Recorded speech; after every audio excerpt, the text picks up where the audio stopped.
Hi friends, welcome back to my channel. So ಬನ್ನಿ, ಇವತ್ತಿನ ವಿಡಿಯೋನ ಶುರು ಮಾಡ್ಕೊಳ್ತಾ ಇದ್ದೀನಿ. ಇವತ್ತು ಬಂದುಬಿಟ್ಟು ಒಂದು ಫಂಕ್ಷನ್ ಇತ್ತು, ಹೋಗಿ ಬಂದೆ.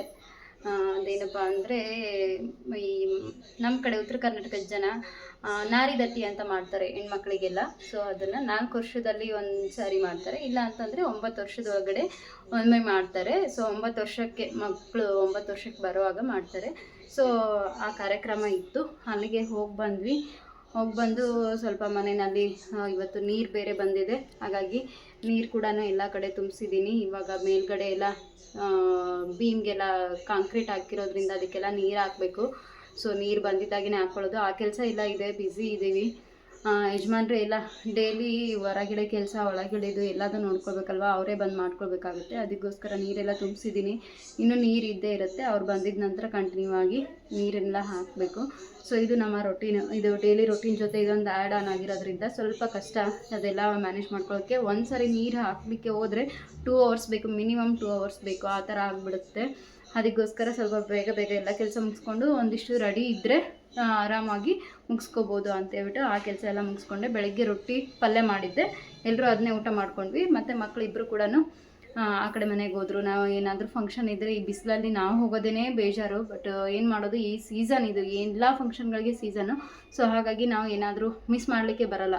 ಸೊ ನಾವು ಮಿಸ್ ಮಾಡಿದರೆ ಅವರು ನಮ್ಮ ಫಂಕ್ಷನ್ಗಳಿಗೆ ಮಿಸ್ ಮಾಡ್ತಾರೆ. ಅದಕ್ಕೋಸ್ಕರ ಸೊ ಹೋಗಲೇಬೇಕಾದಂಥ ಅನಿವಾರ್ಯ ಇದ್ದಾಗ ಮಕ್ಕಳನ್ನ ಬಿಟ್ಟು ಹೋಗ್ಬಿಡ್ತೀನಿ. ಸೊ ಹಾಗಾಗಿ ನಾನು ಮಾತ್ರ ಹೋಗಿ ಬಂದೆ. ಯಜಮಾನ್ರು ಇನ್ನು ಅವರು ಕನ್ಸ್ಟ್ರಕ್ಷನ್ಗೆ ಬೇಕಾದಂಥ ಸಾಮಾನುಗಳೆಲ್ಲ ತರಲಿಕ್ಕೆ ಅಂತ ಬೇರೆ ಕಡೆ ಹೋಗಿದ್ದರು, ಅದಕ್ಕೋಸ್ಕರ. ಸೊ ಈಗ ಅವರು ಬರೋದ್ರಷ್ಟರಲ್ಲಿ ಸ್ವಲ್ಪ ಕೋಲ್ಡಾಗಿ ಶರ್ಬತ್ ಮಾಡಿಬಿಡೋಣ ಅಂಥೇಳಿ ರೆಡಿ ಮಾಡ್ಕೊಂಡಿದ್ದೀನಿ.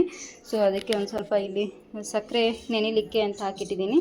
ಸಕ್ಕರೆ ಮತ್ತು ಲೆಮನ್ನ ಹಾಕಿ ಇಟ್ಟಿದ್ದೀನಿ ಇದರಲ್ಲಿ. ಈ ಕಡೆ ಒಂದು ಸ್ವಲ್ಪ ಸಬ್ಜಾ ಬೀಜ ಎಲ್ಲ ಹಾಕಿಟ್ಟಿದ್ದೀನಿ, ಕಾಮಕಸ್ತೂರಿ ಬೀಜ. ಸೊ ಇದು ತುಂಬಾ ಬಾಡಿಗೆ ಕೂಲಿಂಗ್ ಏಜೆಂಟ್ ಅಂತಲೇ ಹೇಳ್ಬೋದು ಈ ಟೈಮಲ್ಲಿ. ಸೊ ವೀಕ್ಲಿ ಒಂದು 4 to 5 ಡೇಸ್ ನಾನು ಇದನ್ನು ಕಂಪಲ್ಸರಿ ಮಾಡ್ತೀನಿ ಮಕ್ಕಳಿಗೆ. ರೆಗ್ಯುಲರ್ ಆಗಿ ಸ್ವಲ್ಪ ಕೊಡೋದಿಲ್ಲ. ರೆಗ್ಯುಲರ್ ಆದರೆ ಇದು ವೆಯ್ಟ್ ಲಾಸ್ ಮಾಡಿಬಿಡುತ್ತೆ, ಅದಕ್ಕೋಸ್ಕರ ಅಲ್ಟರ್ನೇಟ್ ಡೇಸಲ್ಲಿ ತೊಗೊಳ್ತೀವಿ ಇದನ್ನು. ಬಟ್ ಮಧ್ಯಾಹ್ನದ ಹೊತ್ತು ತೊಗೊಳ್ತೀವಿ. ಬೆಳಗ್ಗೆ ಅಂದರೆ ಕಂಪ್ಲೀಟ್ ವೆಯ್ಟ್ ಲಾಸ್ ಆಗಿಬಿಡುತ್ತೆ. ಮಧ್ಯಾಹ್ನ ಅಂತಂದರೆ ತುಂಬ ಬಿಸಿ ಇರುತ್ತಲ್ವ. ಈಗ ಕಂಪಲ್ಸರಿ ಈ ಥರ ಜ್ಯೂಸಸ್ ಆಗಿರ್ಬೋದು, ಈ ಥರ ಶರ್ಬತ್ ಆಗಿರ್ಬೋದು, ಲೆಮನ್ ಏನಾದರೂ ಆ್ಯಡ್ ಮಾಡಿಕೊಂಡು, ಒಟ್ಟಿನಲ್ಲಿ ಸಿಟ್ರಸ್ ಇರೋದು ಮನೇಲಿ ಆ್ಯಡ್ ಮಾಡ್ಕೊಂಡಿರ್ತೀವಿ. ಇಲ್ಲ ಅಂತಂದರೆ ಜಸ್ಟ್ ಹೊರಗಡೆಯಿಂದ ಅಂತ ಅಂದರೂ ಕೂಡ ಆರೆಂಜ್ ಜ್ಯೂಸು ಮತ್ತು ಪೈನಾಪಲ್ ಜ್ಯೂಸು, ಹಾಗೆ ಈಗ ಸ್ಪೆಷಲಾಗಿ ಇದು ಬರುತ್ತಲ್ವ ಮಸ್ಕ್ ಮೆಲನ್ ಜ್ಯೂಸು, ಅದನ್ನು ಸ್ವಲ್ಪ ಸ್ಪೆಷಲಾಗಿ ತೊಗೊಳ್ತೀವಿ. ಸೊ 3 ಸ್ವಲ್ಪ ನಮ್ಮ ಮನೆಯಲ್ಲಿ ಇಷ್ಟಪಟ್ಕೊಂಡು ಕುಡಿತೀವಿ. ಚಿಕ್ಕೂ ಇಷ್ಟ, ಬಟ್ ಏನಪ್ಪ ಅಂತಂದರೆ ಆ ಚಿಕ್ಕನಲ್ಲಿ ಆ ಒಂದು ಹಾಲು ಬರುತ್ತಲ್ವ, ಅದನ್ನು ಮನೆಯಲ್ಲಿ ಮಾಡಿಬಿಟ್ರೆ ಮನೆಯಲ್ಲಿ ಫುಲ್ಲು ಏನಾಗ್ಬಿಡುತ್ತೆ, ಅದು ಮಿಕ್ಸರ್ ಜಾರ್ ಎಲ್ಲ ಕೂಡ ಅಂಟಂಟಾಗ್ಬಿಡುತ್ತೆ. ಅದ್ರ ಬದಲು ಹೊರಗಡೆ ಹೋಗಿದ್ದಾಗ ಸ್ವಲ್ಪ ಅದನ್ನು ಮಾತ್ರ ತೊಗೊಳ್ತೀವಿ. ಮನೆಯಲ್ಲಾದರೆ ಚೆನ್ನಾಗಿ ಮಿಲ್ಕ್ ಶೇಕ್ ಮಾಡಿಕೊಂಡು ಅದಕ್ಕೆ ಸ್ವಲ್ಪ ಡ್ರೈ ಫ್ರೂಟ್ಸ್ ಎಲ್ಲದನ್ನು ಆ್ಯಡ್ ಮಾಡಿ ನಾನು ಮಾಡ್ಕೊಳ್ತೀನಿ ಪ್ರಿಪೇರ್ ಮಾಡಬೇಕಾದ್ರೆ. ಬಟ್ ಅದು ಮನೆಯಲ್ಲಿ ಆ ಥರ ಜಿಡ್ಜಿಡ್ ಆಗೋದಕ್ಕೆ ಇಷ್ಟನೇ ಆಗ್ತಿಲ್ಲ, ಅದಕ್ಕೆ ಹೊರಗಡೆ ಮಾತ್ರ ಸ್ವಲ್ಪ ತೊಗೊಳ್ತೀವಿ. ಬಟ್ ಕುಡಿಲಿಕ್ಕೆ ಟೇಸ್ಟಿಯಾಗಿರುತ್ತೆ, ಹಾಗೆ ಹೆಲ್ದಿಯಾಗಿ ಇರುತ್ತೆ ಅಂತ ಹೇಳ್ಬಿಟ್ಟು ಜ್ಯೂಸ್ನ ಜಾಸ್ತಿ ಈ ಸೀಸನಲ್ಲಿ ಮಾತ್ರ ಜ್ಯೂಸಸ್ ಜಾಸ್ತಿ ಕುಡಿತೀವಿ ನಾವು. ಸೊ ಇವತ್ತು ನಿನ್ನೆ ಪೈನಾಪಲ್ ಜ್ಯೂಸು, ಆರೆಂಜ್ ಜ್ಯೂಸು, ನನ್ನ ಮಕ್ಕಳು ಮಸ್ಕ್ ಮೆಲನ್ ಜ್ಯೂಸ್ ಇಷ್ಟಪಟ್ಟು ಕುಡಿತಾರೆ, ಅವ್ರು ಕುಡಿದ್ರು. ಸೊ ನಾನು ಪೈನಾಪಲ್ ಜ್ಯೂಸ್ ಜಾಸ್ತಿ ಇಷ್ಟಪಡೋದು. ನನಗೆ ಅದು ಹೆಲ್ತ್ ವೈಸು ಅದು ನನಗೆ ಬೇಕೇ ಬೇಕು. ಅದಕ್ಕೋಸ್ಕರ ತುಂಬ ಬಾಡಿ ಹೀಟ್ ನಂದು, ಅದಕ್ಕೋಸ್ಕರ ಅದನ್ನೇ ತೊಗೊಳೋದು ಜಾಸ್ತಿ. ಇವತ್ತು ಈಗ ಶರ್ಬತ್ತು ಮಾಡಿರ್ತೀನಿ. ಅವ್ರು ಬರೋಷ್ಟರಲ್ಲಿ ಸ್ವಲ್ಪ ಹೇಗೋ ಸುಸ್ತಾಗಿರುತ್ತೆ ಬೇರೆ ಕಡೆಯಿಂದ ಬರೋಷ್ಟರಲ್ಲಿ, ಅದರಲ್ಲೂ ಬಿಸಿಲು ಬೇರೆ.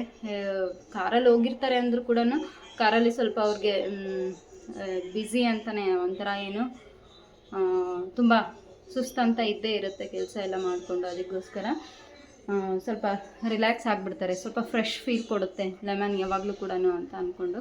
ಅವ್ರು ಬರೋಷ್ಟರಲ್ಲಿ ಈ ಥರ ಅವ್ರು ಬಿಸಿಲಲ್ಲಿ ಹೋಗಿ ಬಂದಿದ್ದಾರೆ ಅಂದರೆ ಫಸ್ಟ್ ಪ್ರಿಪೇರ್ ಮಾಡಿ ಇಟ್ಕೊಂಡ್ಬಿಟ್ಟಿರ್ತೀನಿ ನಾನು ಈ ಥರ. ಸೊ ಇದು ಈಗ ಕಂಟಿನ್ಯೂ ಮಾಡ್ತೀನಿ ಬನ್ನಿ ನಾನು ನಿಮಗೆ. ಸೊ ಫುಲ್ಲು ನ್ಯೂಸ್, ನಿನ್ನೆ ನೈಟ್ 12 ಗಂಟೆವರೆಗೂ ನಾವು ನ್ಯೂಸ್ ನೋಡಿದ್ದೀವಿ. ಸೊ ನ್ಯೂಸು ಯಜಮಾನ್ರಿಗೆ ಕಂಪ್ಲೀಟ್ ಎಲ್ಲ ಡೀಟೇಲ್ ಬೇಕೇ ಬೇಕು. ರಾತ್ರಿ 12 ಗಂಟೆವರೆಗೂ ನ್ಯೂಸ್ ನೋಡಿದ್ದಾರೆ. ಬೆಳಗ್ಗೆ ಕೂಡ ಬೇಗ ಎದ್ದು ಕೂಡಲೇ ಫಸ್ಟ್ ನ್ಯೂಸೇ ಹಾಕಿದ್ದಾರೆ. ಸೊ ಏನೆಲ್ಲ ನಡೀತಾ ಇದೆ ನಿಮಗೆ ಗೊತ್ತಲ್ಲ, ಅದಕ್ಕೋಸ್ಕರ ಹೇಳೋವಂಥ ನೆಸೆಸಿಟಿ ಇಲ್ಲ, ಎಲ್ರಿಗೂ ಗೊತ್ತಿರೋದೇ ಇದೆ. ಅದಕ್ಕೋಸ್ಕರ ಅದನ್ನೇ ನೋಡ್ತಾ ಇದ್ದೆ. ನಾನು ಕೂಡ ಫಂಕ್ಷನ್ಗೆ ಹೋಗಿ ಬಂದಿಂದ ನಾನು ಕೂಡ ಅದಕ್ಕೆ ಅಡಿಕ್ಟ್ ಆದಂಗೆ ಆಗಿಬಿಟ್ಟಿದ್ದೀನಿ. ಸೊ ಈ ಕಡೆ ಒಂದು ಸ್ವಲ್ಪ ಮನಿ ಪ್ಲಾಂಟ್ಗೆಲ್ಲ ನೀರು ಹಾಕ್ತಾಯಿದ್ದೀನಿ. ಏನು ವಾರದಲ್ಲಿ 2-3 ಸರಿ ಹಾಕ್ಕೊಳ್ತಾ ಇದ್ದೆ. ಈಗ ಸ್ವಲ್ಪ ಡೈಲಿ ಹಾಕಬೇಕು. ಡೈಲಿ ಹಾಕಿದರೆ ಸ್ವಲ್ಪ ಬೆಟರ್. ನೆಟ್ಕೊಂಡಿದ್ದೀನಿ ಮನಿ ಪ್ಲ್ಯಾಂಟು, ಅಲ್ಲಿ ಹಾಕ್ಕೊಂಡಿದ್ದೀನಿ. ಇಲ್ಲ ಅಂತಂದರೆ ಏನಾಗ್ಬಿಡುತ್ತೆ ಮತ್ತು ಬಿದ್ದೋಗ್ಬಿಡುತ್ತೆ, ಪಾಪ ಬಾಡೋಗ್ಬಿಡುತ್ತೆ. ಅದಕ್ಕೆ ನೀನೇ ಶುರು ಮಾಡಿದ್ಲಾಗು ಮತ್ತು ಕಂಟಿನ್ಯೂ ಮಾಡಲಿಕ್ಕೆ ಆಗಲಿಲ್ಲ. ಅದಕ್ಕೆ ಬೆಳಗ್ಗೆ ಒಂದು ಸ್ವಲ್ಪ ನಾನು ಫ್ರೆಶ್ ಅಪ್ ಆಗಿದ ನಂತರ ಇನ್ನು ಮನೆಗೆ ಇರ್ತಾರೆ ಯಜಮಾನರು, ಮಕ್ಕಳು ಎಲ್ಲರೂ ಕೂಡ. ಸೊ ಆ ಟೈಮಲ್ಲಿ ನಾನು ಒಂದು ಸ್ಪೋಕನ್ ಇಂಗ್ಲೀಷ್ ಕ್ಲಾಸ್ದು ವರ್ಕ್ ಏನಿದೆ ಅದನ್ನೆಲ್ಲ ಕೂಡ ಮಾಡ್ಕೊಳ್ತಾ ಇರ್ತೀನಿ. ಸೊ ಅದರದ್ದು ಕಂಟಿನ್ಯೂ ಪಾರ್ಟ್ ವರ್ಕ್ ಮಾಡ್ತಾ ಹಾಗೆ ಒಂದು ಜಸ್ಟ್ ಒಂದು ಕ್ಲಿಪ್ಪಿಂಗ್ ತೊಗೊಂಡೆ ಬೆಳಗ್ಗೆ. ಇದೆಲ್ಲ ನನ್ನ ಕೆಲಸ ಆಗಿರುತ್ತೆ. ಆಮೇಲೆ ನಾನು ವ್ಲಾಗ್ನ ಮಾಡಬೇಕು ಅಂದರೆ ಆಗ್ತಾನೇ ಇಲ್ಲ. ಯಾಕೆಂತಂದರೆ ಮನೆಯಲ್ಲಿ ಕನ್ಸ್ಟ್ರಕ್ಷನ್ ನಡೀತಾ ಇರೋದ್ರಿಂದ ತುಂಬ ಗದ್ದಲ ಇರುತ್ತೆ.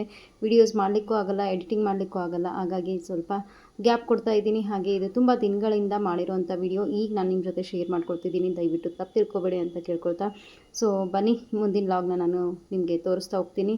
ತುಂಬ ವಿಶೇಷವಾದಂಥದ್ದು ಮುಂದಿನ ವ್ಲಾಗ್ಗಳಲ್ಲಿ ಇದೆ. ಸೊ ಸ್ಕಿಪ್ ಮಾಡದೆ ನೋಡ್ತಾ ಹೋಗಿ. ಇದು ಬೆಳಗ್ಗೆ ಟೈಮ್ ಬಂದುಬಿಟ್ಟು 7 o'clock ಆಗಲಿಕ್ಕೆ ಬಂದಿತ್ತು. ಆದರೆ ಮಕ್ಕಳು ಅವರು ಇನ್ನೂ ಮಲಗೇ ಇದ್ದರು, ಯಜಮಾನರು ಕೂಡ ಮಲಗಿದ್ರು. ತುಂಬ ಬೇಸಿಗೆ ಇತ್ತು. ಈಗ ಸ್ವಲ್ಪ ದಿನಗಳು ಕಳೀತಾ ಇದ್ದಂತೆಲ್ಲ ಮಳೆ ಆಗಿ ತಂಪಾಗ್ತಾ ಇದೆ. ಬಟ್ ಈ ವಿಡಿಯೋಸ್ ಎಲ್ಲ ಮಾಡಿರೋದು ನಾನು ತುಂಬ ಬೇಸಿಗೆ ಇದ್ದಂಥ ಸಮಯದಲ್ಲಿ.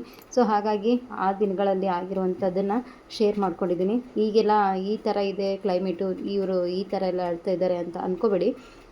ಆ್ಯಕ್ಚುಲಿ ನನಗೆ ವಿಡಿಯೋ ಡೈಲಿ ಸರಿಯಾಗಿ ಮಾಡ್ಲಿಕ್ಕಾಗದೇ ಇರೋದ್ರಿಂದ ರ್ಯಾಂಡಮ್ ಆಗಿ ಒಂದು 2-3 ದಿನದ ವ್ಲಾಗ್ ಎಲ್ಲ ವೀಡಿಯೋಸ್ನು ಕೂಡ ಒಂದೇ ವ್ಲಾಗಲ್ಲಿ ಹಾಕ್ಕೊಳ್ತಾ ಇದ್ದೀನಿ. ಸೊ ಹಾಗಾಗಿ ಏನು ತಪ್ಪಾಗಿ ತಿಳ್ಕೊಬೇಡಿ, ತಪ್ಪಾಗಿ ತಿಳ್ಕೊಳ್ಳಲ್ಲ ಅಂತಲೇ ಭಾವಿಸಿದ್ದೀನಿ. ಸೊ ಕಂಪ್ಲೀಟಾಗಿ ಬೇರೆ ಕ್ಲಿಪ್ಪಿಂಗ್ಸ್ ಏನೆಲ್ಲ ಇದೆ ಅದೆಲ್ಲ ಶೇರ್ ಮಾಡ್ಕೊಳ್ತಾ ಇದ್ದೀನಿ. ಸೊ ಈ ಕಡೆ ಬಂದುಬಿಟ್ಟು ನನ್ನ ಫ್ರೆಂಡ್ ಅವ್ರ ಮನೆಗೆ ಅಲ್ಲಿ ನನ್ನ ಫ್ರೆಂಡ್ ಮಗು ಮತ್ತು ಅವ್ರ ಅಣ್ಣನ ಮಗು ಎರಡೂ ಒಂದೇ ಈಕ್ವಲ್ ಆಗಿ ಒಂದು 15 days ಗ್ಯಾಪಲ್ಲಿ ಇರೋದು.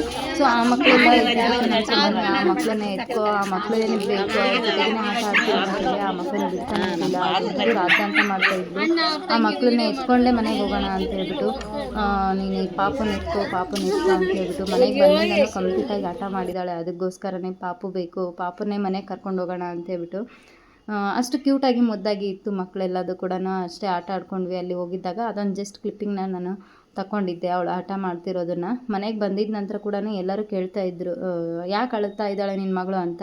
ಮನೆಗೆ ಆ ಮಕ್ಕಳನ್ನ ಕರ್ಕೊಂಡು ಹೋಗೋಣ ಅಂತ ಹೇಳ್ತಾ ಇದ್ರು ಅಂತ ಹೇಳ್ಬಿಟ್ಟು, ಏನಾಗಲ್ವಾ ಹಂಗೆ ಬಾ ಮಾಡೋದು, ಮಕ್ಕಳನ್ನ ಮನೆಗೆ ಕರ್ಕೊಂಡು ಬರೋಣ ಅಂದರೆ ಹೇಗೆ ಬರ್ತಾರೆ ಪಾಪ ಸಣ್ಣ ಮಕ್ಕಳೆಲ್ಲ. ಸೊ ಅದಾಗಿದ್ದ ನಂತರ ಯಜಮಾನ್ರು ಸ್ವಲ್ಪ ಒಂದೇ ಥರ ಟೇಸ್ಟು ನಿನ್ನ ಕೈಯಿಂದ ತಿಂದು ಬ್ಯಾಚುಲರ್ಸ್ ಟೈಮಲ್ಲಿ ನಾವು ನಮ್ಮ ಫ್ರೆಂಡ್ಸ್ ಎಲ್ಲರೂ ಸೇರಿಬಿಟ್ಟು ಪಲಾವ್ ಮಾಡ್ತಿದ್ವಿ. ಆ ಥರ ಪಲಾವ್ ಮಾಡ್ತೀನಿ ನಾನು, ನೀನೊಂದ್ಸರಿ ಟೇಸ್ಟ್ ಮಾಡು ಅಂತ ಹೇಳ್ಬಿಟ್ಟು ಪಲಾವ್ಗೆ ಎಲ್ಲ ರೆಡಿ ಮಾಡಿಕೊಟ್ಟೆ. ಅವ್ರು ಮಾಡ್ತಾಯಿದ್ರು ಬಿಸಿಯಾಗಿ ರಾತ್ರಿ ಅಡುಗೆಗೆ ಮಾಡಿಕೊಟ್ರು ಪಲಾವ್ನ. ಪರವಾಗಿಲ್ಲ, ಒಂದು ರೇಂಜಲ್ಲಿ ನನ್ನ ಗಂಡನಿಗೂ ಅಡುಗೆ ಮಾಡೋಕ್ಕೆ ಬರುತ್ತೆ ಅಂತ ನನಗೂ ಖುಷಿ ಆಯಿತು. ಅದಾಗಿದ್ದ ನಂತರ ಮಾರನೇ ದಿನ ಇದು ಮಟ್ಟ ಮಧ್ಯಾಹ್ನದ ಬಿಸಿಲು ಹೊತ್ತಲ್ಲಿ ಜಿನಿ ಮಳೆ ಶುರು ಆಗಿತ್ತು. ಆ ಟೈಮಲ್ಲಿ ನಮ್ಮ ಸಾಮಾನ್ಯ ಈ ರೀತಿ ಡ್ಯಾನ್ಸ್ ಮಾಡ್ಕೋತಾ ಕುಂದಾಡ್ತಾ ಇದ್ಲು. ಅವ್ರು ಡ್ಯಾನ್ಸ್ ಮಾಡಮ್ಮ ಅಂತ ಕೇಳಿದರೆ ಅವಳು ಮಾಡ್ತಾ ಇದ್ದಾಳೆ. ಸಾತು ಬರಲ್ಲ ನನಗೆ ಅಂತ ಹೇಳ್ತಾ ಇದ್ದ. ಬರಲ್ಲ ಅಂತ ಹೇಳಿದ್ರೆ ನಾನು ಹೇಳ್ಕೊಡ್ತೀನಿ ಮಾಡು ಅಂತ ಹೇಳ್ತಾ ಇದ್ದಾಳೆ. ನೋಡಿ ಅವಳ ಬಾಯಿಂದ ಕೇಳೋಣ. ಮಾಡು ಚಿನಿ ಏಮ್ಮ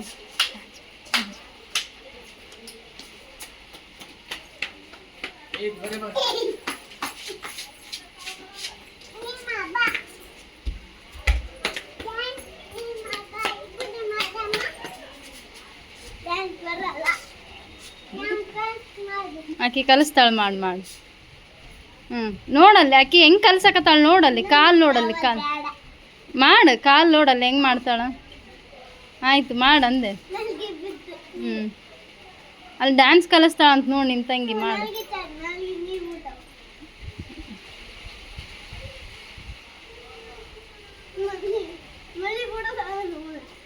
ಮಾಡು ಮತ್ತೆ.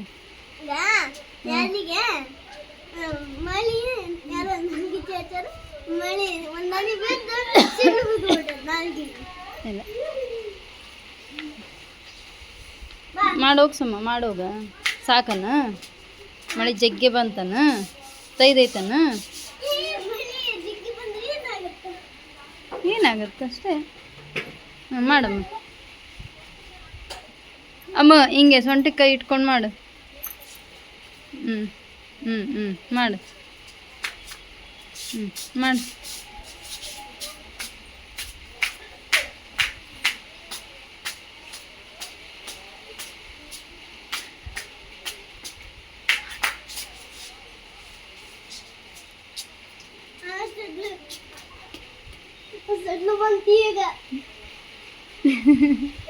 ಇಲ್ಲ, ಸಿಡ್ಲು ಬಂದ್ರೆ ಸೌಂಡ್ ಆಗ್ತೈತಿ. ಮೈ ಮೇಲೆ ಬೀಳಲ್ಲ. ಇಲ್ಲಿ ಬೀಳಲ್ಲ, ಎಲ್ಲೇನೋ ಹೊರಗ ಬೀಳುತ್ತದೆ. ಇದೇನಪ್ಪ ಅಂತಂದರೆ ಮನೆಯಲ್ಲಿ ಬೋರ್ವೆಲ್ ಹಾಕ್ಸೋಣ ಅಂತೇಳ್ಬಿಟ್ಟು 2 ತಿಂಗಳಿಂದ ಪ್ಲ್ಯಾನ್ ಮಾಡಿದರೆ ಇವತ್ತು ಫೈನಲ್ ಆಗಿ ನೆರವೇರ್ತಾ ಇದೆ. ತಾಯಿ ಗಂಗಮ್ಮ ಮಾತೆ ಅವ್ರಿಗೆ ಬರಲಿ ನಮಗೆ ಅಂತೇಳ್ಬಿಟ್ಟು ಎಲ್ಲ ತಯಾರಿ ಮಾಡ್ಕೊಳ್ತಾ ಇದ್ದೀವಿ. 2 ತಿಂಗಳಿಂದ ತುಂಬಾ ಆಸೆ ಪಟ್ಕೊಂಡು ಕೇಳ್ಕೊಳ್ತಾ ಇದ್ವಿ. ಬಟ್ ಏನಪ್ಪ ಅಂತಂದರೆ ಆ ತಾಯಿ ಒಲಿಬೇಕು ಅಂತಂದರೆ ಅಷ್ಟು ಈಸಿ ಅಲ್ಲ ಅಲ್ವಾ. ತುಂಬಾ ಕಾಡಿಸಿ ಆಗಿ ಈ ರೀತಿ ಎಲ್ಲ ಇವಾಗ ನೆರವೇರ್ತಾ ಇದೆ. ಅದೊಂದು ಫೈನಲ್ ಆಗಿ ಖುಷಿ ಆಗ್ತಾ ಇದೆ. ಆ್ಯಕ್ಚುಲಿ ಮೇಲ್ಗಡೆ ಬೀಮೆಲ್ಲ ಹಾಕಿ ಅದಕ್ಕೆ ನೀರು ಹಾಕಲಿಕ್ಕೆ ನೀರಿಲ್ಲ ಅಂತ ಅಂದ್ಕೊಳ್ತಾ ಇದ್ವಿ. 1 ವಾರ ಆಯಿತು. 1 ವಾರದಲ್ಲಿ ಜಸ್ಟ್ 2 ದಿನ ಮಾತ್ರ ನಾವು ನೀರು ಹಾಕಿರೋದು. ಬಿಕಾಸ್ ಮನೆಯಲ್ಲಿ ನಲ್ಲಿ ನೀರು ಜಾಸ್ತಿ ಬರೋದೇ ಇಲ್ಲ. ಆ ನಲ್ಲಿ ನೀರು ಏನಪ್ಪ ಅಂತಂದರೆ ಬಂದಾಗಷ್ಟೇ ನಾವು ಬೀಮ್ಗೆ ಕರೆಕ್ಟಾಗಿ ನೀರು ಹಾಕಿರೋದು. ಆಮೇಲೆ ನೀರೇ ಹಾಕಿರಲಿಲ್ಲ. ಅದೇ ಚಿಂತೆ ಆಗೋಗಿತ್ತು. ಇನ್ನು ಮತ್ತೆ ದೊಡ್ಡದಾಗಿ ಛತ್ತೆಲ್ಲ ಹಾಕಬೇಕು, ಅದಕ್ಕೆಲ್ಲ ನೀರು ಬೇಕಲ್ಲ ಅಂತ ಯೋಚನೆ ಮಾಡ್ತಿರುವಾಗ ಫೈನಲ್ ಆಗಿ ಅವರೇನೆ ಕಾಲ್ ಮಾಡಿ ನಾವು ಬರ್ತಾ ಇದ್ದೀವಿ, ಬೋರ್ವೆಲ್ನ ಹಾಕ್ತೀವಿ ಅಂತ ಹೇಳಿದರು. ನಾವು 2 ತಿಂಗಳಿಂದ ಅವ್ರನ್ನ ಮೇಲೆ ಪೀಡಿಸಿ ಎಷ್ಟೇ ಕಾಡಿಸಿದ್ರು ಕೂಡ ಅವ್ರು ಬಂದಿರಲಿಲ್ಲ. ಫೈನಲ್ ಆಗಿ ಅವರೇನೆ ಬರ್ತೀನಿ ಅಂತ ಹೇಳಿದ್ದು ಖುಷಿ ಆಯಿತು. ಸೊ ಅದಾಗಿದ ನಂತರ ಬೆಳಗ್ಗೆ ಅವ್ರು ಬಂದಿದ್ದ ನಂತರ ಎಲ್ಲರೂ ಸೇರಿ ಪೂಜೆ ಮಾಡ್ಕೊಂಡ್ವಿ. ತಾಯಿ ಗಂಗಾ ಮಾತೆ ಬೇಗ ಸಿಗಲಿ ನಮಗೆ ಅಂತ ಹೇಳ್ಬಿಟ್ಟು. ಸೊ ಅಷ್ಟೊತ್ತಿಗೆ ಇದೆಲ್ಲ ರೆಡಿ ಮಾಡಿಕೊಂಡ್ರು. ಇದೆಲ್ಲ ಮಷಿನ್ನು ನಮ್ಮ ಏರಿಯಾದಲ್ಲಿ ನಮ್ಮ ಮನೆಗೆ ಬರೋದು ಅಂತಂದರೆ ಒಂದು ದೊಡ್ಡ ಗುಡ್ಡನೇ ಎತ್ತಿಟ್ಟಷ್ಟು ಕಷ್ಟ ಅನ್ನೋ ಲೆಕ್ಕಕ್ಕೆ ಆಗೋಗಿತ್ತು. ಸೊ ಅದರ ಕಾರಣಕ್ಕೇ 2 ತಿಂಗಳು ಟೈಮ್ ಹಿಡಿತು. ಯಾಕೆಂದರೆ ನಮ್ಮದು ತುಂಬ ಸಂದಿಗಳಲ್ಲಿ ಇದೆ ಮನೆ. ಆ ಸಂದಿ ಎಲ್ಲ ಕಡೆನೂ ಪಾರಾಗಿ ಬರಬೇಕಲ್ವ ಇಂತಿಂಥ ಮಷಿನ್ಗಳೆಲ್ಲ. ಸೊ ಹಾಗಾಗಿ ಎಲ್ಲೋ ದೂರದಲ್ಲಿ ಗಾಡಿ ನಿಲ್ಲಿಸಿ ಆ ಗಾಡಿಯಿಂದ ಈ ಮಷಿನ್ಗಳೆಲ್ಲ ಇಲ್ಲಿ ಬಂದು ನಮ್ಮ ಮನೆ ಮುಂದೆ ನಿಂತ್ಕೊಂಡು ಕನ್ಸ್ಟ್ರಕ್ಷನ್ನು ಅಥವಾ ಈ ಕೆಲಸಗಳನ್ನು ನಡಿಬೇಕು ಅಂತಂದರೆ ಅಷ್ಟು ಈಸಿ ಕೆಲಸ ಅಲ್ಲವೇ ಅಲ್ಲ. ಅದರಿಂದನೇ ನಮಗೆ ಎಲ್ಲದೂ ಕೂಡ ತುಂಬ ನಿಧಾನವಾಗಿ ಸಾಗ್ತಾ ಇದೆ. ಅದನ್ನೇ ದೊಡ್ಡ ಟೆನ್ಷನ್ ಮಾಡ್ಕೊಂಡ್ಬಿಡ್ತಾರೆ ನಮ್ಮ ಯಜಮಾನ್ರು. ಪಾಪ ಅವ್ರಿಗೆ ಆಗೋ ಕೆಲಸ ಎಲ್ಲ ಯಾವಾಗ ಅಂದ್ಕೊಂಡಿರ್ತೀವಿ ಅವಾಗೆಲ್ಲ ಆಗಿಬಿಡ್ಬೇಕು ಅಂತ ಅಂದ್ಕೊಳ್ತಿರ್ತಾರೆ. ಬಟ್ ಈ ಥರ ಪ್ರಾಬ್ಲಮ್ಸ್ ಎಲ್ಲ ಬಂದಾಗ ಹೇಗೆ ಮಾಡೋದು ಅಂತ ಹೇಳ್ಬಿಟ್ಟು ಟೆನ್ಷನ್ ಮಾಡ್ಕೊಂಡ್ಬಿಡ್ತಾರೆ. ಸೊ ಹಾಗಾಗಿ 2 ತಿಂಗಳು ಆಗಿದ ನಂತರನಾದರೂ ತಾನಾಗೆ ಬಂತು ಅಂಥೇಳಿ ಎಲ್ಲೋ ಒಂದು ಕಡೆ ಖುಷಿ ಆಯಿತು. ಸೊ ನಾವು ಅಂದ್ಕೊಂಡೇ ಇರಲಿಲ್ಲ. ಅದು ಜಸ್ಟ್ ಮಾಡಬೇಕು ಅಂತ ಅವ್ರಿಗೆ ಡೈಲಿ ಕಾಲ್ ಮಾಡೋದ್ರಲ್ಲೇ ಇದ್ವಿ. ಬಟ್ ಎಲ್ಲೋ ಒಂದು ಕಡೆ ಸಡನ್ನಾಗಿ ಅವ್ರ ಕಡೆಯಿಂದನೇ ಕಾಲ್ ಮಾಡಿ ನಾವು ಇವತ್ತೇ ಬರ್ತೀವಿ ಅಂತ ಹೇಳಿದ್ಮೇಲೆ ಎಲ್ಲೋ ಒಂದು ಕಡೆ ಖುಷಿ ಆಯಿತು. ಬಂದಿದ್ದ ನಂತರ ಕೆಲಸ ಕೂಡ ನಡೀತಾ ಇದೆ, ಬೋರ್ವೆಲ್ ಕೊರೆಯೋ ಕೆಲಸ. ಸೊ ತಾಯಿ ಗಂಗಮ್ಮಗೆ ಬರೋವರೆಗೂ ಕೂಡ ಎಲ್ಲರೂ ಮನಸ್ಸಲ್ಲಿ ಒಂದು ದುಗುಡ ಅಂತೀವಲ್ಲ ಆ ಥರ ಇತ್ತು. ಸೊ ಇಷ್ಟೆಲ್ಲ ಪೂಜೆ ಮಾಡ್ಕೊಂಡ್ವಿ. 2 ತಿಂಗಳಿಂದ ಹೀಗೆ ಆಗ್ತಾಯಿದೆ, ಯಾಕೆ ಈ ರೀತಿ ಆಗ್ತಿದೇನೋ ಏನೋ ಅಂತೇಳ್ಬಿಟ್ಟು ಅದಕ್ಕೂ ಕೂಡ ಒಂದು ಚಿಂತೆ ರೀತಿ ಆಗೋಗಿತ್ತು. ನೆಕ್ಸ್ಟ್ ಏನು ಈಗ ಮೇಲೆ ಎಲ್ಲ ಕೆಲಸನೂ ರೆಡಿಯಾಗಿದೆ. ದೊಡ್ಡದಾಗಿ ಹಾಕೋದು ಅಂತಂದರೆ ಛತ್ತು ಹಾಕಬೇಕು. ಸೊ ಅದಕ್ಕೆ ನೀರೆಲ್ಲ ತುಂಬ ಬೇಕು, ಹೇಗೆ ಮಾಡೋದು ಅಂತ ಅದು ಕೂಡ ದೊಡ್ಡ ಚಿಂತೆ ಆಗಿತ್ತು. ಆ ಟೈಮಲ್ಲಿ ಇದು ಬಂದಿದ್ದು ಕೂಡ ತುಂಬ ಖುಷಿ ಆಯಿತು ನಮಗೆಲ್ಲ. ಫೈನಲ್ ಆಗಿ ಈಗ ನೀರು ಬಿದ್ದಿದೆ ನೋಡಿ. ಆ ವಿಡಿಯೋನ ಫೈನಲ್ ಆಗಿ ಮಾಡ್ಕೊಂಡಿದ್ದೀನಿ ನಾನು, ಯಾವ ರೀತಿ ನೀರು ಬರ್ತಾ ಇದೆ ಅಂತ ಹೇಳಿಬಿಟ್ಟು. ಅಂದರೆ ನಮಗೆ ಒಂದು 2-3 ಗಂಟೆಗಳಲ್ಲಿನೇ ಇದೆಲ್ಲ ಕೆಲಸ ಕಂಪ್ಲೀಟಾಗಿ ಮುಗಿದೋಯ್ತು. ಬಟ್ ಆ 2-3 ಗಂಟೆವರೆಗೂ ಕೂಡ ನಮಗೆ ಪ್ರತಿಯೊಬ್ಬರಿಗೂ ಕೂಡ ಮನೆಯಲ್ಲಿ ಒಂಥರ ನೀರು ಯಾವಾಗ ಬರುತ್ತೋ ಎಷ್ಟೊತ್ತಾಗುತ್ತೋ, ಒಂದು 5-5 ನಿಮಿಷ ಒಂದೊಂದು ಕ್ಷಣ ಕೂಡ ಕಷ್ಟ ಅನ್ನೋ ಥರ ಆಗೋಗಿತ್ತು. ಯಾವಾಗ ನೀರು ಬೀಳುತ್ತೋ ಅಂತ ಮನಸ್ಸಲ್ಲಿನೇ ಅಂದ್ಕೊಳ್ತಾನೆ ಇದ್ವಿ. ಮನೆಯಲ್ಲೆಲ್ಲ ಈ ಥರ ಡಸ್ಟು ನೋಡಿ ಎಲ್ಲ ಕಡೆನೂ ಯಾವ ರೀತಿ ಆ ಬೋರ್ವೆಲ್ ಕೊರಿತಾ ಸುತ್ತಲೂ ಕೂಡ ಇಡೀ ಮನೆ ತುಂಬ ಎಲ್ಲ ಕೂಡ ಆ ಧೂಳು, ಗಲೀಜು, ಆಯಿಲು ಎಲ್ಲದೂ ಕೂಡ ಮನೆ ಫುಲ್ಲು ಗಲೀಜಾಗೋಗಿತ್ತು. ಏನೇ ಆಗಲಿ ತಾಯಿ ಗಂಗಾಮಾತೆ ಒಲಿದು ಬಂದರೆ ಸಾಕು ಅನ್ನೋಷ್ಟು ಮನಸ್ಥಿತಿ ಆಗಿತ್ತು. ಬಟ್ ನಮ್ಮ ಕಡೆ ಎಲ್ಲ ಏನು ನೀರಿಗೆ ಅಷ್ಟೊಂದೇನು ಬರ ಇಲ್ಲ. ಆದರೂ ಕೂಡ ಕೆಲವೊಂದು ಕಡೆ ಈ ಬೇಸಿಗೆನಲ್ಲಿ ಎಲ್ಲರೂ ಕೂಡ ಬೋರ್ವೆಲ್ನ ಕೊರೆಸ್ತಾ ಇದ್ದಾರೆ. ಆದರೂ ಕೂಡ ಕೆಲವೊಂದು ಕಡೆ ಫೇಲ್ ಆಗಿದೆ ಅಂತ ಹೇಳ್ತಾ ಇದ್ರು. ಆ ಮಾತುಗಳು ಎಲ್ಲೋ ಒಂದು ಕಡೆ ಬೇರೆ ಕಡೆದು ಕೇಳಿದಾಗೂ ಕೂಡ ಭಯ ಆಗಿಬಿಡೋದು. ಸೊ ಇಷ್ಟೆಲ್ಲ ಪ್ರಯತ್ನ ಪಡ್ತಾ ಇದ್ದೀವಿ, ಸಕ್ಸಸ್ ಆದರೆ ಒಳ್ಳೆಯದು ಅನ್ನೋದೊಂದು ತಲೆಯಲ್ಲಿ ಇದ್ದೇ ಇರುತ್ತಲ್ವ ಯಾರಿಗಾದರೂ ಕೂಡ. ಸೊ ಹಾಗಾಗಿ ಅದೊಂದು ಸ್ವಲ್ಪ ಎಲ್ಲೋ ಒಂದು ಕಡೆ ಇತ್ತು. ನೀರು ಬಿದ್ದಿದ್ದ ಕ್ಷಣ ಎಲ್ರ ಮನಸ್ಸಲ್ಲಿ ಆಗಿರೋ ಖುಷಿನೇ ಹೇಳೋಕ್ಕಾಗಲ್ಲ. ಅಷ್ಟು ಖುಷಿ ಆಯಿತು. ಫೈನಲ್ ಆಗಿ ನೀರು ಬಿತ್ತಪ್ಪ ಅಂತ ಹೇಳೋ ಒಂದು ಆ ಸಮಾಧಾನ ಆಗಿರ್ಬೋದು. ಅಲ್ಲಿವರೆಗೂ ಕೈ ಕಾಲೇ ಆಡ್ತಾ ಇಲ್ಲ ಅನ್ನೋ ರೀತಿ ಆಗೋಗ್ಬಿಟ್ಟಿತ್ತು. ಮನೆಯಲ್ಲಿ ಏನೇ ಕೆಲಸ ಮಾಡಬೇಕಂದ್ರೂ ಮನಸ್ಸಿಲ್ಲ. ಆದರೆ ಇಷ್ಟೆಲ್ಲ ಜನ ಬಂದಿದ್ದಾರೆ, ಅವ್ರಿಗೆಲ್ಲ ಒಂದು ಸ್ವಲ್ಪ ಏನಾದರೂ ಬಿಸಿಲಲ್ಲಿ ವರ್ಕ್ ಮಾಡ್ತಾ ಇದ್ದಾರೆ, ಅವ್ರಿಗೆ ಅಟ್ಲೀಸ್ಟ್ ಒಂದು ಸ್ವಲ್ಪ ಟೀನೋ ಕಾಫಿನೋ ಶರ್ಬತ್ತು ಇದೆಲ್ಲ ಮನೆಯಲ್ಲಿ ನಾನು ಹೆಣ್ಮಗಳಾಗಿ ಮಾಡಲೇಬೇಕಲ್ವ. ಅದು ಮಾಡಲಿಕ್ಕೂ ಕೂಡ ನನಗೆ ಕೈಕಾಲೇ ಆಡ್ತಾ ಇಲ್ಲ ಅನ್ನೋ ಲೆಕ್ಕಕ್ಕೆ ಆಗೋಗ್ಬಿಟ್ಟಿತ್ತು.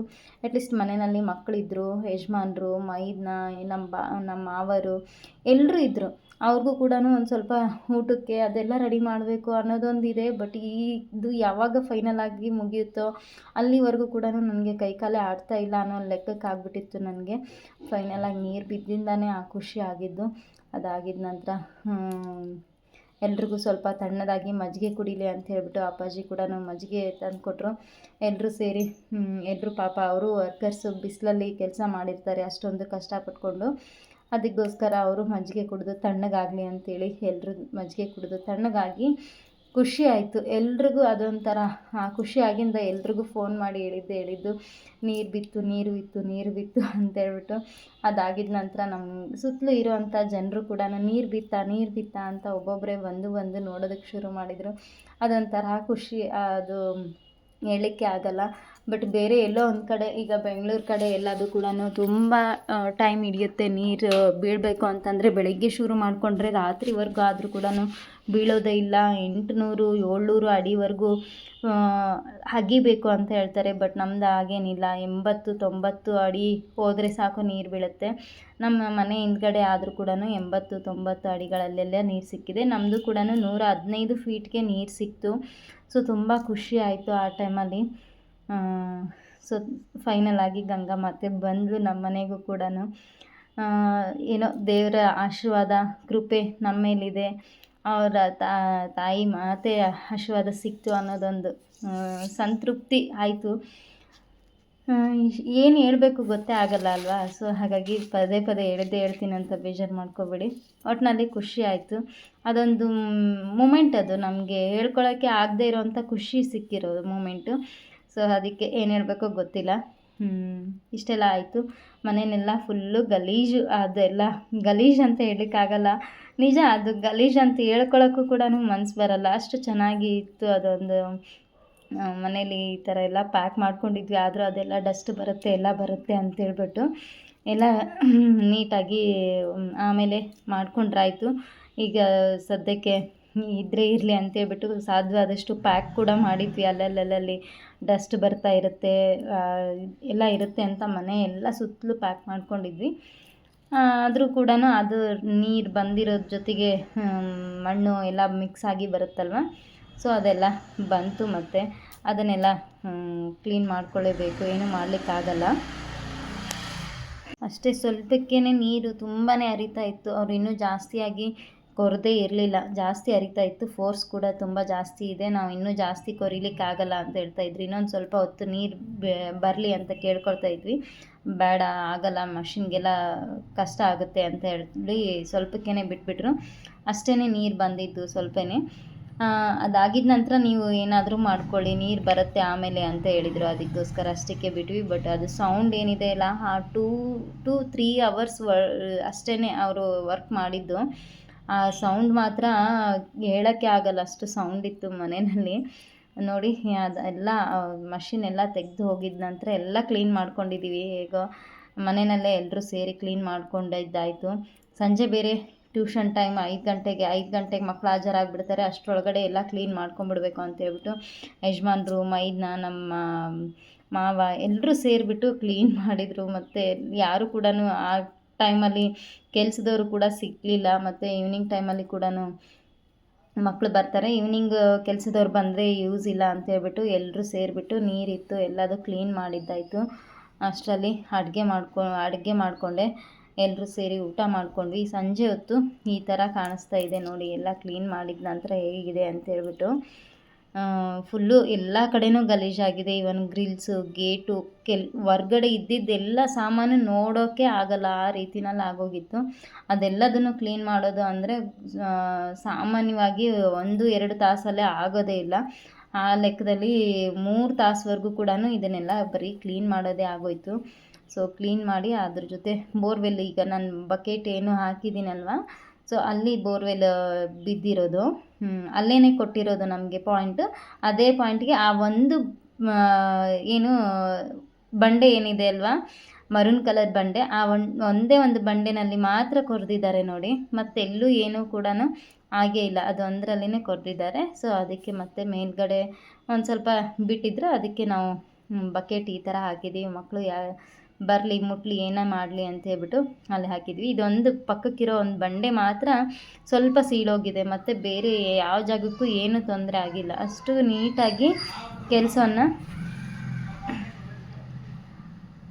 ನೀಟಾಗಿ ಕೆಲಸವನ್ನು ಮಾಡಿದ್ದಾರೆ. ಸೊ ಎಲ್ಲ ಆಗಿದ ನಂತರ ಒಂಥರ ಖುಷಿ ಆಯಿತು. ಫೈನಲಾಗಿ ಬೋರ್ವೆಲ್ ಕೂಡ ಬಿದ್ದಾಯಿತು. ಇದೊಂದು ಎಲ್ಲರ ಜೀವನದಲ್ಲಿ ಈ ಒಂದು ಮೈಲ್ ಸ್ಟೋನ್ ಥರ ಇದೊಂದು ದೊಡ್ಡ ಇವೆಲ್ಲ ಕೆಲಸಗಳು ಅಂತಲೇ ಹೇಳ್ಬೋದು. ಒಂದು ಮನೆ ಕಟ್ಟೋದಾಗಿರ್ಬೋದು, ಮನೆ ಅಂದಮೇಲೆ ಬೋರ್ವೆಲ್ ಹಾಕೋದು, ಬೋರ್ವೆಲ್ಗೆ ನೀರು ಬೀಳೋದು, ಅದೊಂದು ಅಷ್ಟು ಈಸಿ ಕೆಲಸ ಅಲ್ಲ ಅಂತ ಹೇಳ್ತಾರೆ. ಸೊ ಇದೊಂದು ಕೆಲಸ ಅಷ್ಟು ನಮಗೆ ಆಗಿದ್ದಕ್ಕೆ ಖುಷಿ ಆಯಿತು. ನಮ್ಮ ಜೀವನದಲ್ಲಿ ಇದೊಂದು ಕನಸು ಅನ್ನೋ ಥರ ಇತ್ತು, ಅದೊಂದು ಆಯಿತು ಅನ್ನೋ ಒಂದು ಖುಷಿ ಸಿಕ್ತು. ಯಾಕಂತಂದರೆ 2 ತಿಂಗಳಿಂದ ಆಸೆ ಪಟ್ಕೊಂಡು, ಈಗ 2 ತಿಂಗಳಿಂದೇನೋ ನಾನು ವಿಡಿಯೋ ಮಾಡಿ ಹಾಕಿದ್ದೆ ನಿಮಗೆ, ಬೋರ್ವೆಲ್ಸ್ ಪಾಯಿಂಟ್ ನೋಡ್ತಾ ಇದ್ದೀವಿ ಅಂತ ಹೇಳ್ಬಿಟ್ಟು. ಆಮೇಲೆ ಸಿಗಲೇ ಇಲ್ಲ. ಎಷ್ಟು ದಿನ ಹಿಡಿಯುತ್ತಪ್ಪ ಅಂತ ಅನಿಸ್ಬಿಟ್ಟಿತ್ತು ನನಗೆ. ಸೊ ಅದಾಗಿದ್ದ ನಂತರ ಮಾರನೇ ದಿನ ನೋಡಿ, ಬೆಳಗ್ಗೆನೇ ಇನ್ನು ನಾವು ಕಸಗಳು ಗುಡಿಸ್ಬೇಕು, ಪಾತ್ರೆ ತೊಳ್ಕೊಬೇಕು ಅನ್ನೋವಾಗ ನಮ್ಮ ಮೋನಮ್ಮ ಕೂಡ ಕೆಲ್ಸಕ್ಕೆ ಬಂದಿದ್ಲು ಆ ಟೈಮಲ್ಲಿ ಸರಿಯಾಗಿ ಮಳೆ ಹೊಡೀತು 2-3 ತಾಸು. ಇದು ಯಾವತ್ತು ಅಂತಂದರೆ ನಮ್ಮ ಬೋರ್ವೆಲ್ ಹಾಕಿದ ಮಾರನೇ ದಿನವೇ. ಸೊ ಮಾರನೇ ದಿನವೇ ಇಷ್ಟೆಲ್ಲ ಮಳೆ ಹೊಡಿತಾ ಇತ್ತು, 2 ತಾಸುವರೆಗೂ. ಇದೇ ಫಸ್ಟ್ ಮಳೆ ಕೂಡ.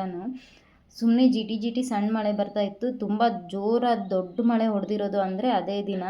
ಸೊ ನಮ್ಮ ಮನೆ ಎಲ್ಲ ಫುಲ್ಲು ಆ ಡಸ್ಟ್ ಏನಾಗಿತ್ತಲ್ವ ಬೋರ್ವೆಲ್ ಹಾಕಿದಾಗ, ಅದೆಲ್ಲ ಕಂಪ್ಲೀಟಾಗಿ ಕ್ಲೀನ್ ಆಗೋವರೆಗೂ ಮಳೆ ಹೊಡಿತು. ಅದರಿಂದನೇ ಎಲ್ಲ ಇಡೀ ಮನೆ ಕ್ಲೀನ್ ಆಗೋಯಿತು. ನಾವು ಮತ್ತೆ ಒಂದಿನ ಪೂರ್ತಿ ತೊಳಿಬೇಕು, ಕ್ಲೀನ್ ಮಾಡ್ಕೊಳ್ಬೇಕು ಒಂದಿನ ಅಂತ ಅಂದ್ಕೊಳ್ತಾ ಇದ್ವಿ. ಬಟ್ ಏನೂ ಮಾಡೋದು ಬೇಡ, ಹಾಗೇ ಕ್ಲೀನ್ ಆಗೋಯಿತು. ಆ ಮಳೆ ನೀರೇ ಬರ್ತಾ ಇತ್ತಲ್ವ, ಅದರಿಂದನೇ ಮತ್ತೆ ಇನ್ನೊಂದು ಸ್ವಲ್ಪ ಎಲ್ಲ ಮನೇನ ನೀಟಾಗಿ ತೊಳೆದುಕೊಂಡು ಕ್ಲೀನ್ ಮಾಡಿಕೊಂಡು ಸ್ವಚ್ಛ ಮಾಡ್ಕೊಂಡು, ನಮ್ದಷ್ಟೇ ಅಲ್ದ ನಮ್ಮ ಮನೆ ಸುತ್ತಮುತ್ತಲು ಇರೋರ ಮನೆಗೂ ಕೂಡ ತೊಂದರೆ ಆಗಿರುತ್ತೆ ಅಲ್ವಾ. ಸೊ ಅವ್ರದ್ದು ಕೂಡ ಕ್ಲೀನ್ ಆಯಿತು. ಎಲ್ಲರೂ ಕೂಡ ಅದೇ ಹೇಳ್ತಾಯಿದ್ರು, ನಮ್ಮದು ಮನೆ ಕ್ಲೀನ್ ಆಯ್ತವ, ನಿನ್ನೆ ನಿಮ್ಮ ಮನೆ ಹತ್ರ ಬೋರ್ವೆಲ್ ಹಾಕಿದ್ದು ಎಲ್ಲ ಡಸ್ಟ್ ಆಗಿತ್ತು ಅಂತ ಹೇಳ್ತಾಯಿದ್ರು. ನಿಮ್ಮ ಮನೇನೂ ಸ್ವಚ್ಛ ಆಯಿತು, ನಮ್ಮ ಮನೇನೂ ಸ್ವಚ್ಛ ಆಯಿತು, ಮಳೆ ಬಂದು ತಣ್ಣಗಾಯಿತು ಅಂತ ಹೇಳ್ತಾಯಿದ್ರು. ಸೊ ಅದಾಗಿದ ನಂತರ ಈವ್ನಿಂಗು ಆ ಬೋರ್ವೆಲ್ ಏನು ಹಾಕಿತ್ತಲ್ವ ಅದಕ್ಕೆ ಕನೆಕ್ಷನ್ ಕೊಡಿಸ್ಬೇಕಲ್ವ, ಮಷಿನೆಲ್ಲ ಇಳಿಸ್ಬಿಟ್ಟು ಸಬ್ಮರೀನ್ ಮಷಿನ್ ಮೋಟರೆಲ್ಲ ಕೂಡಿಸ್ಬೇಕಲ್ವ. ಸೊ ಅದು ಕೂಡ ಕೂಡಿಸ್ಬಿಟ್ಟು ಈಗ ನೀರು ಎಷ್ಟು ಬರ್ತಾ ಇದೆ ಅಂಥೇಳಿ ಫೈನಲ್ ಆಗಿ ನೋಡ್ತಾ ಇದ್ದಾರೆ. ಸೊ ನೋಡಿ, ಇಷ್ಟು ದಪ್ಪವಾಗಿ ನೀರು ಬರ್ತಾ ಇದೆ. ಯಜಮಾನ್ರು ಕೈಯಲ್ಲಿ ಇಟ್ಕೊಂಡಿದ್ದಾರಲ್ವ ಪೈಪಲ್ಲಿ, ಅಷ್ಟು ದಪ್ಪವಾಗಿ ಈ ರೀತಿ ಮಷಿನನ್ನು ಕೂಡಿಸಿದ್ದಾರೆ ಒಳಗಡೆಯಿಂದ. ಸೊ ಅದೇ ಬಂಡೆನ ಸರಿಯಾಗಿ ಕೊರೆದ್ಬಿಟ್ಟು ಒಳಗಡೆ ಹಾಕಿ ಮಾಡಿದ್ದಾರೆ. ಯಾಕೆಂತಂದರೆ ಮೇಲ್ಗಡೆ ನಮಗೆ ಈಗ ಬಂಡೆ ಎಷ್ಟಿದೆಯೋ ಅದೇ ಸೈಜ್ಗೆ ಬರಬೇಕು ಅಂತ ಹೇಳ್ಬಿಟ್ಟು ಆ ಲೆವೆಲ್ಗೆ ಮಾಡ್ಕೊಂಡಿದ್ದೀವಿ. ಮೇಲೆ ಮತ್ತೆ ವೆಹಿಕಲ್ಸ್ ಎಲ್ಲ ಅಡ್ಡಾಡಬೇಕು, ಕಾರು ಬೈಕು ಎಲ್ಲದು ಕೂಡ ಅನ್ನೋದಕ್ಕೆ ಈ ರೀತಿ ಒಳಗಡೆನೇ ಮಾಡ್ಕೊಂಡಿದ್ದಾಯಿತು. ಸೊ ತುಂಬ ಖುಷಿ ಆಯಿತು. ಎಲ್ಲದನ್ನು ಒಂದೇ ಲಾಗಲ್ಲೇ ಹಾಕಿಬಿಡೋಣ ಅಂತೇಳ್ಬಿಟ್ಟು 2-3 ದಿನದ್ದು ಅದ್ರ ಜೊತೆಗೆ ಇದನ್ನೆಲ್ಲ ಆ್ಯಡ್ ಮಾಡಿ ಹಾಕಿದ್ದೀನಿ. ಸೊ ಯಾರಿಗೂ ಬೋರ್ ಆಗಿಲ್ಲ ಅಂತ ಅಂದ್ಕೊಳ್ತೀನಿ. ಹಾಗೇನಾದರೂ ಬೋರ್ ಅನಿಸಿದರೆ ಸ್ಕಿಪ್ ಮಾಡ್ತಾರೆ ಅಂತ ಅಂದ್ಕೊಂಡಿದ್ದೀನಿ. ಬಟ್ ಎಲ್ಲದೂ ಕೂಡ ಒಂದೇ ವಿಡಿಯೋನಲ್ಲಿ ಆದಷ್ಟು ಶೇರ್ ಮಾಡಲಿದ್ದಕ್ಕೆ ಪ್ರಯತ್ನ ಪಟ್ಟಿದ್ದೀನಿ. ನೋಡಿ, ಫುಲ್ಲು ಫೋರ್ಸಾಗಿ ನೀರು ಬರ್ತಾಯಿದೆ, ಒಂಥರ ಖುಷಿ ಆಯಿತು ಅದೆಲ್ಲ ಹಾಕಿದ ನಂತರ. ಸೊ ನೆಕ್ಸ್ಟ್ ಏನಿರುತ್ತೆ ಅದನ್ನೆಲ್ಲ ಮುಂದಿನ ಲಾಗಲ್ಲಿ ನಾನು ಶೇರ್ ಮಾಡ್ತಾ ಹೋಗ್ತೀನಿ. ಆದಷ್ಟು ಮನೆ ಎಲ್ಲ ಕ್ಲೀನ್ ಕೂಡ ಮಾಡ್ಕೊಂಡಿದ್ದಾಯಿತು ಇದೆಲ್ಲ ಬಂದಿದ್ದ ನಂತರ. ಸೊ ಫೈನಲಿ ಇವತ್ತಿನ ವೀಡಿಯೋನ ಇಲ್ಲಿಗೆ ಎಂಡ್ ಮಾಡ್ತಾಯಿದ್ದೀನಿ. ನಿಮಗೆ ಯಾವುದಾದ್ರೂ ಒಂದು ಕಾರಣಕ್ಕೆ ಇಷ್ಟ ಆದರೆ ಲೈಕ್ ಮಾಡೋದನ್ನು ಮರಿಬೇಡಿ. ಹಾಗೆ ಸಬ್ಸ್ಕ್ರೈಬ್ ಮಾಡಿಕೊಂಡು ಸಪೋರ್ಟ್ ಮಾಡಿ. ನಿಮ್ಮ ಅನಿಸಿಕೆ ಅಭಿಪ್ರಾಯವನ್ನು ಕಮೆಂಟ್ ಮಾಡಿ ತಿಳಿಸಿ ಅಂತ ಕೇಳ್ಕೊಳ್ತಾ, ಮತ್ತು ನೆಕ್ಸ್ಟ್ ವಿಡಿಯೋನಲ್ಲಿ ಸಿಗೋಣ. Until then keep watching my videos. Take care. Thanks for watching. Bye bye.